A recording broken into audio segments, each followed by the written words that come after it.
માહોલ બગાડો તમને હવારે ગાડી રોકીને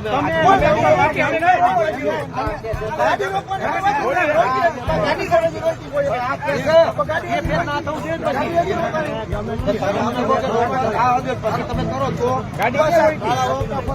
અમે વિરોધ કર્યો કેવાય જય ભવાની બોલવું ગુનો છે બરાબર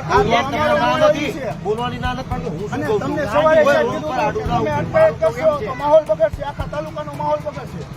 તમને સવારે જ મેં કીધું સાહેબ અમે કોઓપરેટ કરી છે તમે કોઓપરેટ કરો આ કોઈ અમારા દુશ્મન નથી એક જગ્યા છે આપણી તો આડા થશે અને રોકિંગ કરવા ના રાખો એ ના થાય રોકિંગ તો ના થાય રોડ સાઈડ પર જ થાય એવું બા રોડ ઉપર આપણે નથી આવવાનું બહુ વાત લેખવા આટલી જ વાત છે ગાડી રોકાશે તો પૂરો દાખલ થાય તમે એવી વાત કરતા બધા કરી તમે એ વાત જ કરી આ કામ બધી જગ્યાએ શું કરવું